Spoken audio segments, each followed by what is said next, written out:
উফ, একটু দেখে শুনে বসবেন না। এই মামা তাড়াতাড়ি চলেন। এই তো মামা আরেকজন হইলে যাম গো মামা।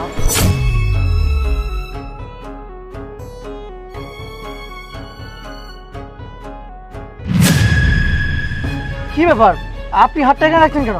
সমস্যা কি আপনার? এই মামা কি হলো, যাচ্ছেন না কেন? আর কতক্ষণ দাঁড়িয়ে থাকবেন?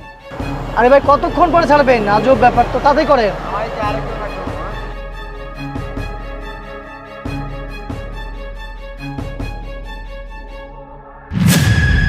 আরে আজব ব্যাপার, আপনি কি শুরু করছেন বলেন তো? বারবার করে হাতটা ওখানে নিয়ে যাচ্ছেন, সমস্যা কি আপনার? এই নামেন নামেন নামেন ওটা থেকে নামেন।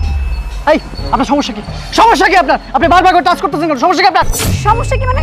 কিসের সমস্যা? আমি আবার কি করেছি? আই একদম মিথ্যা কথা বলার চেষ্টা করবেন না। আমি প্রথম যখন দেখলাম মনে করলাম মনে হয় মন বলে কিছু একটা হয়েছে, কিন্তু পরের বার যখন আপনি ইচ্ছা করতে করছেন কেন? কি সমস্যা কি আপনার? অভদ্র মেয়ে কথা কার? Are you mad? আপনার মাথা ঠিক আছে নাকি দিন দুপুরে কিছু খেয়েছেন? আমি একটা মেয়ে মানুষ, একটা মেয়ে মানুষ একটা ছেলে মানুষের কেন হাত দিব? হ্যাঁ, আজকে যদি আমি সেম কাজটা করতাম তাহলে তো লোক জড়ো করতেন, পুলিশ আনতেন, আমাকে তো গণপিটুনি খাওয়াতেন, তাই না? সেম কথাটা যদি আমি আপনাকে বলি, আপনি আমার গায়ে হাত দিয়েছেন, আমি যদি জনগণটাকে এই আপনাকে আপনি যাবেন? আরে দোস্ত তুই কেমন আছিস? ভালো। তোরা তোরা কেমন আছিস? হ্যাঁ আমরা ভালো আছি। কি ব্যাপার, আপনি ওকে চেনেন নাকি? হ্যাঁ চিনি, আমার ফ্রেন্ড। আপনি কি জানেন যে আপনার বান্ধবী আজকে কি করেছে? কি করেছে? কি করেছে শুনতে চান? তাহলে শুনুন। আপনার বান্ধবী এত অটোতে বসে নোংরা মাইন্ডে আমার বডিতে টাচ করেছিল। কি বলছেন আপনি? দেখুন আপনি যেভাবে বলছেন আমার একদম বিশ্বাস হচ্ছে না। তার কারণ আমার ফ্রেন্ড মোটেও এই ধরনের কাজ করতেই পারে না, কারণ ওকে আমি সেই ছোট্টবেলা থেকে চিনি। ও খুব ভালো একজন মেয়ে আর খুব ভালো একজন স্টুডেন্টও ছিল।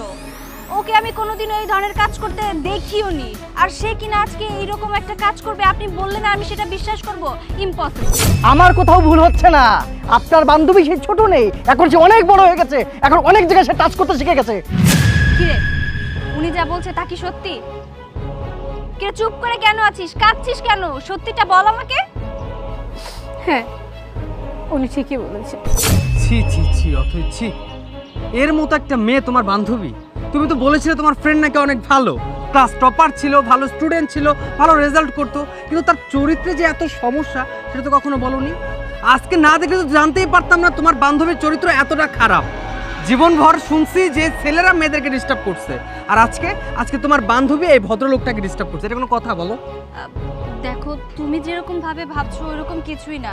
আমি সত্যি বলছি, আমার ফ্রেন্ড অনেক ভালো একটা মেয়ে, ও কখনো এই ধরনের কাজ করতে পারে না। আমার মন বলছে ও কোনো না কোনো বিপদে পড়ে এই ধরনের কাজ করেছে। কিরে চুপ করে কেন আছিস, সত্যিটা আমাকে বল। ঠিকই ধরতে পেরেছিস তুই, আমি সত্যি অনেক বড় বিপদে পড়েছি। তুই তো জানিস অনেক ছোটবেলা আমার বাবা মারা যায়। আমরা দুই ভাই এক বোন, আর ভাইরা বিয়ে করে যে যা সংসার নিয়ে ব্যস্ত, আমাকে আর মাকে দেখার প্রয়োজনও মনে করে না। আমি আর মা পুরোটাই একা হয়ে যায়।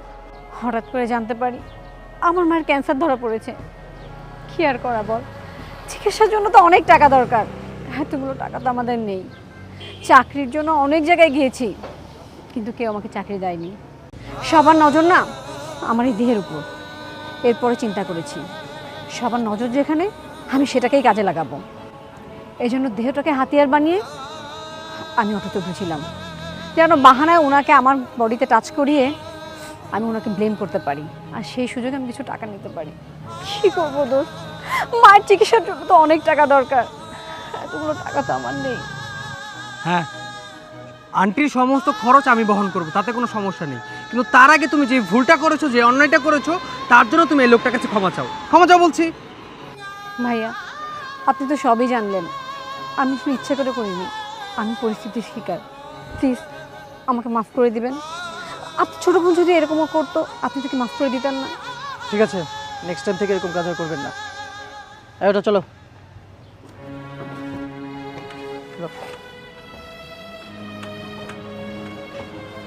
আচ্ছা যাই হোক, যা হবার তা তো হয়েই গেছে। আন্টির ট্রিটমেন্টের বিষয়ে তোর কোনো আর চিন্তা করতে হবে না। এই যে আমার হাজব্যান্ড, ও অনেক ভালো, ওর ফ্যামিলি অনেক ভালো, আর তাছাড়া ওদের অনেক টাকা পয়সা আছে। আমি আমার হাজব্যান্ডকে বলে আন্টির ট্রিটমেন্ট করার ব্যবস্থা করে দিব। আন্টি এখন কোথায় আছে সেটা বল। মাকে সদর হাসপাতালে ভর্তি করেছি, ডাক্তার বলেছে উন্নত চিকিৎসার জন্য দেশের বাইরে নিয়ে যেতে হবে, কিন্তু টাকার অভাবে নিতে পারছি না। ঠিক আছে নিয়ে চল, যত টাকাই লাগুক আমরা ট্রিটমেন্ট করার ব্যবস্থা করব, প্রয়োজন পড়লে দেশের বাইরেও নিয়ে যাব। চল চল।